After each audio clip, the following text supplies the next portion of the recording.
السلام عليكم ورحمة الله تعالى وبركاته. اليوم جيتكم بوصفة تقليدية طلبتها مني واحدة من المشتركات الجدد اللي رحب بهم كامل. وصفة المبراج ولا المبرجة، ولا في بعض المناطق يقولوا لها وسي المتقبة، حنا نقولوا لها البراج في الشرق.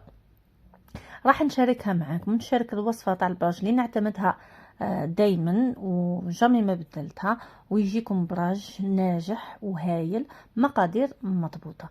تبعوا الفيديو، ما تنسوش فضلا منكم تكملوا تشجعونا باشتراكاتكم وتشجيعاتكم في القناة.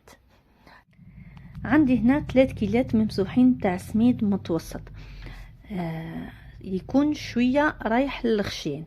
اذا ما توفرش كاين هذاك السميد المتوسط اللي يروح للرطب شويه، واش ناخد 2 كيلات منه ونضيف الكيله الثالثه نضيفها سميد شويه يكون خشين، ماشي داك الخشين بزاف تاع القلب اللوز ولا لا، شويه برك خشين باه يعطينا هذيك الحروشيه تاع البراج. خديت 3 كيلات ممسوحين تاع سميد. السميد لازم يكون تاني نوعية ممتازة به ينشح لكم البراج. وعندي هنا كيلة تاع دهان. عندي الكيلة تاع دهان واش خلطت فيها 3 الكيلة غير ربع سمن دايب وبارد، مع ربع كيلة تاع زبدة كيف دايبة وباردة، وضفت لهم الصبه هذيك تاع الزيت اللي هي فنجان تاع الزيت نضيفوه حتى وين يفيض لنا الكيل تاع ليدام. ونبدا هنا نخلط مليح السميد ولا الدهان، نخلطهم مليح ونحكهم مليح ما بين يدينا بس مليح هذاك السميد ما بين اليدين، ما بين كفوف اليدين، نحكم مليح حتى وين يبيض السميد وتبدا العجينه تحب تتلم كيما راكم تشوفوا. هنا راح نخليه يرتاح واحد نص ساعه، زيد يشرب مليح مليح البسوس نتاعو، ومن بعد نجي نضيف له الملح والماء. هنا في البراج رايحه نستعمل غير الماء عادي، مش سخون ومش بارد. ندير حفرة في النص، نضيف 3 مغارف صغار تاع ملح باه يجينا بنين، ما ديروش مسوس وما ديروش مالح، 3 مغارف صغار. وعندي هنا كيلة غير ربع تاع ماء عادي. هنا ندوب اول حاجة الملح ونبدا نخلط في العجينة بالصوابع نتاع اليدين بهذه الطريقة بلا ما نعجن، باه العجينة من بعد البراج يجينا مرمل مبسس ما يجيش معجن. نكملو نضيفو بشوية الماء، كل ما يشرب السميد نضيفلو، نخلط دايما بالصوابع تاع اليدين حتى ونشوفو شرب نضيفلو. هنا كما قلت لكم عندي كيلة غير ربع تاع الماء، ونكمل الكمية كاملة تاع الماء بهذه الطريقة. ندخلها مليح في العجينة بالصوابع تاع اليدين، والعجينة هنا رايحة نخليها ترتاح، نعطيه وقتها باه ترتاح، باه تجينا العجينة مبسة مليح وتنشحنا. هنا دايما انا نحضر البراج في الليل، العجينة تاع البراج في الليل، ونخلي نعطيها وقتها باه ترتاح، وتاني نهار الصباح باه نطيبها. راح يجيكم براج هايل وروعه كما شفتوا، ما درتلوش اضافات وحيد اخرين، ني عسل ني لوفور، وراح يجيكم براج روعه روعه. وهذه هي الطريقه اللي نعتمدها والناس كامل اللي يذوقوه يعجبهم. هنا تاني نهار جيت نشوف نلقى العجينه شربت لي وناقصه شويه برك تاع ماء، راح نضيف لها ربع كيلة نتاع الماء كيف ونخلطها مليح. ثم هنا رانا استعملنا كيلة كاملة تاع ماء، نخلطها مليح ونخليها على جنب لو طون لي نروح نوجد انا الغرس.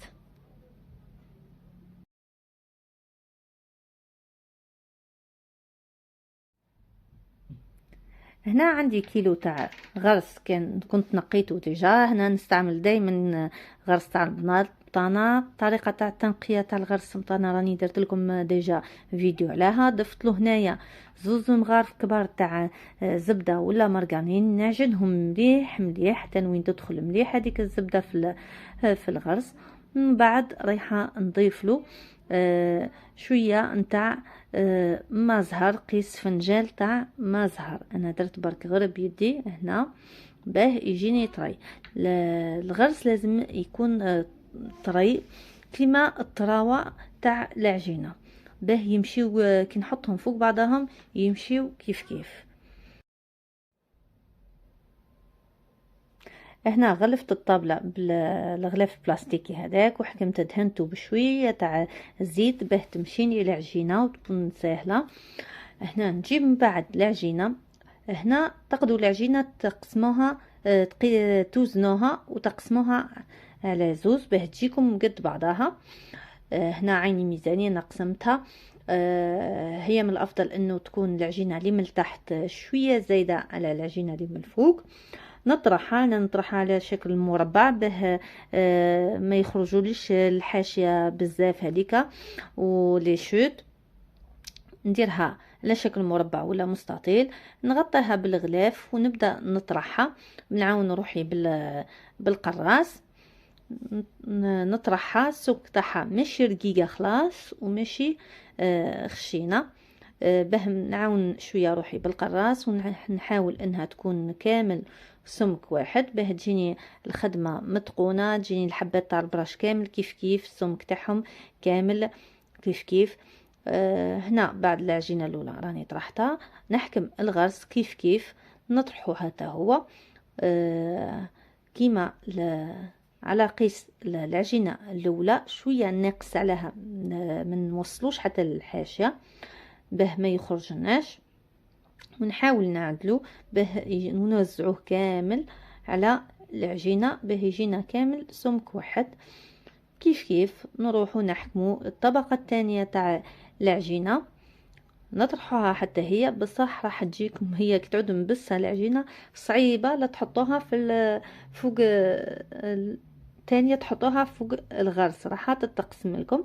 تقدروا تحطوها بشويه. نطرحها تاني ونحطها كيما راكم تشوفوا. هنا جيت نحطها راهي تفتت لي كيما قلت لكم كي تعود مبسه راهي ما تحكمش روحها، بصح نحاولوا نعدلوها ونوزعوا العجينه ونقفلوا الحاشيه. على هذه قلت لكم لي من تحت تجي اكثر من الفوق، نجبدوها ونقفلوها كامل بالحاشيه ونحاولوا نعدلوها وين نشوفوها ناقصه نحيو من الجهه الخشينه ونعدلوها مليح مليح بيدينا. من بعد كيف كيف نحكم نحط الساشي فوقها ونبدا نطرحها. بصح هنا راح نبدا كيما نديروا العجينه المورقه، نبدا من النص ونجبد لتحت من النص ونطلع للفوق باه نوزع الغرس من الداخل يتوزع كامل كيف كيف. هي نفس الطريقه كما قلت لكم تاع العجينه المورقه نطرحوا. بصح هنا راح نطرحوها لازم سمك ما تكونش رقيقه بزاف وما تكونش خشينه، تكون حوالي 1 سنتيمتر. هنا كملت طرحت العجينه تاع البراج. عندي المول هذا تاع البراج يجي ظريف، انا هذا شريته عندي بزاف بزاف ملي شريته بالك عنده واحد 10 سنين هو عندي نستعملو. تجيني الحبه ظريفه، نقص الحبات تاع البراج باه يجوني كامل كيف كيف ونقطع بالموس. وهنا ميم حتى الساشي كيديروا من تحت راح يعاونكم باه تهزوا الحبه تاع البراج. شوفوا هنا الحبه تاع البراج كيفاه تجي الغرس ولا العجينه يجوا كيما راكم تشوفوا كيف بعضها. حطيت هنايا المرا كيما نقولوا حنا الطاجين تاع الحديد يسخن على نار قليله، يطيب البراج على نار قليله باه يطيب لكم من الداخل وما يجيكمش اخضر. نحط الحبات اللي نقدر نطيبهم بشويه ما تكتروش باه ما يغلبوكمش. هنا وساعه ساعه نحركوا بهذه الطريقه باه نشوفوا، لكن كي تشوفوا تحسوها باللي حرشه يعني راهي طابت، ونحاولوا نطيبوها ندوروها باه تطيب لنا كامل كيف كيف. كما قلت لكم حركوها من الفوق بشويه تحسوها باللي حراشت، ماشي كيما المره اللي تبقى لكم كي تحطوها تكون رطبه، كي تطيب تولي تحراش تميكا وين نقلبوها. هنايا راني نحركهم من الجهات الكل، نحاول نطيبهم من الجهات الكل باه يجوني كامل طيبين كيف كيف. بعد هنا نبدا نقلبهم. شوفوا كيفاه طابولي حمر هايلين، اللون تاعهم روعه روعه. يجيكم براج هايل صدقوني. اعتمدوا هاد الوصفة السهلة اللي ما فيهاش مقادير ياسر، مقادير بسيطة بدون اي اضافات، راح يجيكم براج روعة. شوفوا كيفاه على الاحمرار هذاك، ما زدتلو ني عسل ني اي حاجة، جا وحده على نار هادية يطيب البراج بالعقل وتكونوا صبورين معاه، يجيكم براج روعة. شوفوا هنايا غير قستها راهي تتفتفت، يعني راهو براج جا مبسس وجا هايل. ان شاء الله تجربوه ويعجبكم، وراني متاكده بلي راح يعجبك باسكو راهو فريمون يجي بنين وناجح. وهذه الوصفه اللي نعتمدها، وصفه تقليديه تاع زمان وما كانش كيما الحاجه نتاع زمان. شوفوا هنا راهو يتفتفت وحده، يعني راهو مبسس وهايل. كي يبرد راح يجي حاكم روحه ويبقى هداك البسوس. شوفوا اللون تاعو. هنا حضرت البراج، هنا راهو برد ونقدمه مع كاس تاع البن الله الله بالزبده رب، يجيكم هايل. شوفوا البراج كيفاه راه طايب، الغرس من الداخل راهي قد العجينه قد الغرس، احمر، روعه روعه هايل. راني شاركته معاكم بكل التفاصيل، وصفة بالتدقيق. ان شاء الله تجربوه ويعجبكم.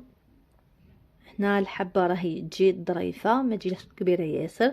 شوفي هنا نقسم لكم الحبة راهو مبسس، الغرس راهو طري خلاص، زبدة ماهوش يابس من الداخل. شوفوا هنا روعة روعة. ان شاء الله تجربوه ويعجبكم، والملتقى ان شاء الله مع فيديو جديد ووصفة جديدة. سلام.